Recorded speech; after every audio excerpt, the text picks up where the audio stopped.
In Artifact 1, I will demonstrate how I met the Georgia PSC Standard 1.1 and ISTE Criterion 2, which is to set professional learning goals to explore and apply pedagogical approaches made possible by technology and reflect on their effectiveness. My goals were as follows. Goal 1, I will make strategic use of technology to allow students to analyze information needed in order to respond to a document based question.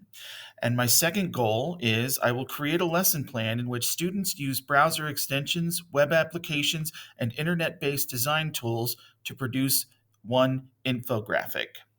Spoiler alert, the creation and execution of the lesson plan allowed me to meet both goals. So my students were given a document-based question or DBQ activity through DBQ Online. The question was, is chocolate good for Cote d'Ivoire? In addition to the primary and secondary sources provided by DBQ Online, I gave my students access to a Padlet of additional curated resources related to economics. To assist with their analysis, I provided a GIM kit made by one of my teammates in which they could practice learning economic vocabulary. I also demonstrated the use of Google's dictionary extension and suggested they enable it on their device. I also had some struggling readers, so I suggested for them to use the reader mode extension, which I also demonstrated. Of course, in order to show my students the Padlet and browser extensions, I had to learn how to use them. For each of them, I evaluated their effectiveness using a criteria tool I created and wrote blog posts in which I reflected on their use. My lesson plan was built around the tools I've mentioned. It includes both individual and collaborative analysis of the documents. The plan begins by having students complete a hook activity and familiarize themselves with vocabulary using the GIM kit or the dictionary extension. Students then continue to examine a background essay using a strategy from EduProtocols called the Cyber Sandwich. Student 1 is given half of the essay, student 2 gets the other half. They each make notes and then compare ideas. Finally, each student writes the opening statement of their claim and evidence. Students continue analyzing documents and using the technological components, as well as the use of platforms like Adobe Express or Canva for making their final infographic. My students excelled in this assignment and made great use of the technology. 90% earned 80% or better, and 75% of my struggling readers, identified by diagnostic assessments, earned 85% or better on this assignment. Standard 4.2 and ISTE Criterion 13 requires the educator to learn how to use a digital tool along with their students. The tool that I threw at my students without having any personal experience was Audacity.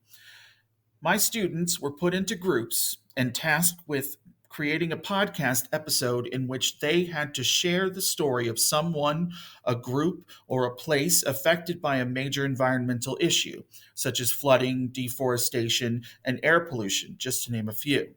The only software we had available in my district was Audacity, and fortunately, we discovered it was already loaded on each student's school issued device.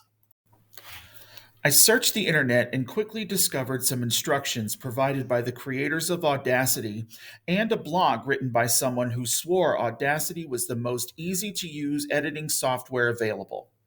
He provided step by step instructions. I used these resources to do my own practice and provided my students with access to them as well. Knowing I was not going to be able to provide quick assistance if they needed it, I did a survey of students to see who felt comfortable using a brand new editing software. Students with high confidence were strategically assigned to each group. I managed to get enough practice with the program so when one group was having trouble adding new audio in the middle of previously recorded audio, I was able to help them. I was personally challenged by the whole format of the dashboard.